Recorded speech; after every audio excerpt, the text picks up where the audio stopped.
Oil pulling அது எப்படி பண்ணுறது? காலையில் எழுந்ததும் எதுவும் சாப்பிடாமல் இதயம் வளத்தை வாயில ஊத்தி நல்லா கொப்பளிக்கணும், அப்புறம் அதை துப்பிடணும். இதுதான் ஆயில் புல்லிங்.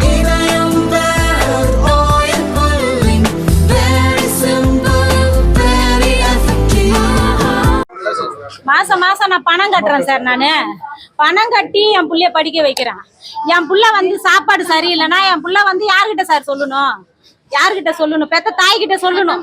என் புள்ள மொளாத்தூள் வாடை அடிச்சிச்சுன்னு தான் சார் கேட்டாங்க. மறாவது நாள் என் புள்ளைய அடி என் புள்ள வெளியில வந்துருச்சு சார். வெளி பசங்க கூட கூடிக்கின்னு வெளியில வந்துருச்சு சார். என் புள்ள அபாண்டமா என் புள்ள மேல அபாண்டமா பழிய போட்டாங்க சார். அவ செல்லு வச்சிருக்கிறா, அவ வந்து தவறான எதை பண்றா அப்படின்ற மாதிரி லெட்டர் எழுதி வைக்கிறான்ற மாதிரி எல்லாம் என் புள்ள மேல அபாண்டமா பழி சொன்னாங்க. என் புள்ள செல்லு வச்சிருக்கிறான்றீங்க, நீ என் புள்ள செல்லு வச்சிருக்கிறான்னு சொன்னீங்கன்னா நான் என் புள்ள கையில இருந்து செல்லு நான் புடுங்கன்னா என் புள்ளைய நான் கூட்டின்னு போயிடுறேன்னு சொன்னேன். பொட்டியை உடைச்சாங்க சார். பொட்டியை உடைச்சு பார்த்தா அதுல ஒண்ணுமே இல்லை. என் புள்ளையோட ட்ரெஸ்ஸை தவிர வேற ஒண்ணுமே கிடையாது. என் பிள்ளைக்கு 3 செட்டு ட்ரெஸ் எடுத்து கொடுத்துக்கிறேன் சார். யூனிஃபார்ம் எப்படி சார் யூனிஃபார்ம் இல்லைன்னு சொல்லிட்டு அவ சொல்லுவா? திருடிக்கிட்டாங்கன்னு 1 திருடு போகும், 2 திருடு போகும் சார். எப்படி யூனிஃபார்ம் இருக்கிறா சார் என் புள்ள? என் புள்ள இந்த கேள்வி கேட்டுச்சு சார். என் புள்ள இந்த கேள்விதான் சார் கேட்டுச்சு. ஏன் மேடம் அது நீங்க மொளாத்தூள் வாடை அடிக்கல குழம்புல, நீங்க எப்படிங்க மேடம் இல்லைன்னு சொல்றீங்க? நீ என் புள்ள கேள்வி கேட்டுச்சு சார், அதுக்காக என் புள்ளைய அடிச்சாங்க சார். அவ உடம்ப பாருங்க சார், பாத்ரூம் இன்ஃபெக்ஷன், உடம்பு சொரிஞ்சு என் புள்ள உடம்பெல்லாம் இதா இருக்கு. ஏமா பாத்ரூமை கிளீன் பண்ணுங்களாமான்னு நான் தான் சார் சொன்னேன். பாத்ரூமை கிளீன் பண்ணுங்க, பணம் வாங்குறீங்க இல்ல, பாத்ரூமை கிளீன் பண்ணுங்கம்மா. எத்தனை பிள்ளைங்க யூஸ் பண்ணுது, அந்த கிளீன் பண்ணுங்கன்னு சொன்னேன். இது மாதிரி எல்லாம் எந்த பேரண்ட்ஸும் கேட்க மாட்டாங்க. பிறகு நான் கேட்டேன், எனக்கு தெரியல சார் என் புள்ளைய சாவடிச்சிருவாங்கன்னு நான் கேட்டேன். என் புள்ள வாயை திறந்து கேட்டுருச்சு, என் புள்ளைய வாயை திறந்து கேட்டுருச்சு. என் புள்ளைய அன்னைக்கு அடிச்சாங்க, அன்னைக்கு நான் மனசுல வச்சு அந்த பள்ளிக்கூடத்துல என் புள்ளைய விடக்கூடாது, இந்த 3 மாசம் மட்டும் என் புள்ளைய படிக்க வச்சு நான் இட்டுன்னு போயிடணும்னு சொல்லிட்டு நான் நினைச்சேன் சார். நான் அதுக்குள்ளேயே அதே மாதிரி அந்த டீச்சர்ட்டையும் ப்ராப்பர் ரெஸ்பான்ஸ் கிடையாது சார். அவங்க சார் என் புள்ளைய ராகிங் பண்றாங்க சார். அவனுக்குன்னு தனி டாய்லெட் கிடையாது, உனக்குன்னு தனி டைல். அவளுக்கு என்ன சார் அவுத்து பாருங்க சார், அப்படியே சொல்றாங்க அந்த ஸ்கூல் பசங்க சொல்றாங்க ஆம்பளை குட்டியானிட்டு அவுத்து பாருங்க. ஆனா அவளை வந்து ஒட்டமாரின்னு சொல்லி அவளுக்கு டாய்லெட் இல்லன்னு இவங்ககிட்ட வார்டன் கிட்ட சொல்றேன் சார். நான் கம்ப்ளைண்ட் பண்ண சார். இருமா வார்டன் கிட்ட கம்ப்ளைண்ட் பண்ண, டீச்சர்ட்ட கம்ப்ளைண்ட் பண்ண, அவங்க பிரின்சிபல்ட்ட போய் கம்ப்ளைண்ட் பண்ண. ஏன் முன்னாடி ஏன் தங்கச்சியே சீப்பான்னு சொல்றாங்க. இதுல நான் யாருகிட்ட சார் போய் கம்ப்ளைண்ட் பண்ண முடியும்? இப்ப வந்து அவங்க வந்து என் தங்கச்சி பாசமா பேசினாங்கன்னா நான் ஏத்துக்க முடியுமா? அன்னைக்கு அவங்க என்ன பேசினாங்க? ஏன் முன்னாடி நீ சொல்றதெல்லாம் எப்படி நான் நம்புவேன்னு கேட்டாங்க.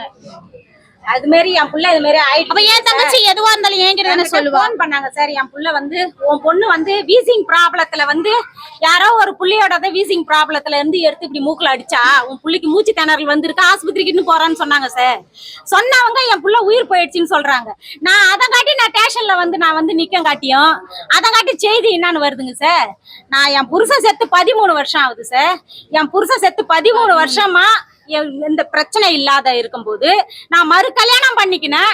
அதனால என் புள்ள மன உளைச்சல்ல செத்து போயிடுச்சுன்றாங்க சார். என் புள்ள வந்து 2.5 வயசு, என் புருஷன் சாவ 2.5 வயசு.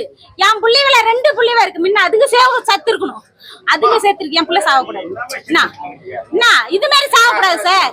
இந்த மாதிரி பழி போடக்கூடாது ஒருத்தவங்க மேல. திசை திருப்புறாங்க சார், என் புள்ளைய சாவடிச்சுட்டு திசை திருப்புறாங்க சார். என் பேர்ல அவதானமான வழக்கு போடுறாங்க சார். என் பேர்ல என் மேல அவதூறான வழக்கு சார் இது. சார் போலீஸ் தரப்புல என்ன சொல்றாங்க, இப்போ வரைக்கும் ஒரு ப்ராப்பர் ரெஸ்பான்ஸ் எங்களுக்கு இது வரைக்குமே கிடைக்கல. ஏன்னா இது வரைக்கும் நாங்க யார் யார் மேல கம்ப்ளைண்ட் பண்ணி சொல்லியிருக்கோமோ அவங்க யாரையுமே அவங்க வந்து விசாரிக்கல. இதுக்கப்புறமா தான் அவங்க விசாரிக்கிறேன்னு சொல்றாங்க. என் பாப்பா மர்மமான முறையில தான் இறந்துருக்கா. அவ தூக்குல தொங்குனதுக்கு ஒரு ஆதாரமும் கிடையாது. எதுவுமே இல்லாத போது நாங்க எப்படி சார் நம்புவோம்?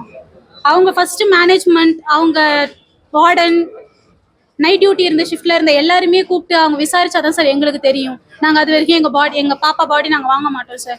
அங்கேயேதான் இருக்கும். போஸ்ட்மார்ட்டத்துக்கு நாங்க ஒத்துக்க மாட்டோம். ஃபர்ஸ்ட் அவங்க ஒழுங்கா விசாரிக்கட்டும், எங்களுக்கு ஜஸ்டிஸ் கிடைக்கட்டும், அதுக்கப்புறம் நாங்க எதுவா இருந்தாலும் பாக்குறோம். ஏன் இவ்வளவு அலட்சியப்படுத்துறாங்கன்னு எனக்கு தெரியல. சாப்பாட்டுக்கும் பாத்ரூமுக்கும் சொன்னதுக்கு இவ்வளோ பெரிய ஒரு உயிரை எடுப்பாங்கன்னா இது என்ன சொசைட்டின்னு எனக்கு புரியல.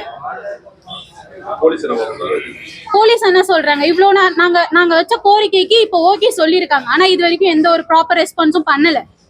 நாங்க அங்க இருக்கிற எல்லா மேனேஜர்கிட்டையும், வார்டன், அவங்களுடைய பிரின்சிபல், அதுக்கப்புறம் அங்க நைட் டியூட்டி பார்த்த செக்யூரிட்டி, இவங்க எல்லாரையுமே கூப்பிட்டு வச்சு விசாரிக்க சொல்லியிருக்கேன். ஆனா இது வரைக்கும் அவங்க விசாரிக்கல. இதுக்கப்புறமா தான் விசாரிக்க போறேன்னு சொல்றாங்க. அது விசாரிக்கிறாங்களான்னு எங்களுக்கு தெரியல. இதுக்கப்புறம் என்ன சொல்றாங்கன்னு எங்களுக்கு தெரிஞ்சாதான் தெரியும். நாங்க வச்சிருக்க கோரிக்கை இன்னும் நடவடிக்கை எடுக்கவே இல்லை. அவ்வளோ தூரம் அலைய விடுறாங்க. ஏன் இதுதான் உண்மைனா உண்மையை சொல்லணும்ல, எதுக்கு அலைய விடணும்? ஒரு வார்டன் தானே, அவங்களுக்கு தானே அந்த உரிமை இருக்கு. ஏன் அவ்வளோ அலைய விடுறாங்க? தப்பான நியூஸ் போடுறாங்க. எதுக்கு தப்பான நியூஸ் போடுறாங்க? ஏன் அவ மென்டலா டிப்ரெஸ்டெல்லாம் இல்லவே இல்லையே. அவ அவ்வளோ போல்டு. அவ மூஞ்ச பாருங்க. மூஞ்ச பார்த்துட்டு அவ வந்து கோழத்தனமா இதை பண்ணிருக்கான்னு உங்க யாரால சொல்ல முடிஞ்சிச்சுன்னா நான் ஏத்துக்கிறேன். அவ்வளோ போல்டான ஒரு பொண்ணு அவ போய் சூசைட் அட்டம் பண்றான்னு சொன்னாங்கன்னா எங்க யாராலையும் ஏத்துக்க முடியாது. அதே மாதிரி அவ சூசைட் பண்ணவே இல்லை. அவளுடைய பாடியில ஒரு கீரல் இல்ல, ஒரு தழும்பு இல்ல, ஒரு இது இல்ல, எதுவுமே இல்ல.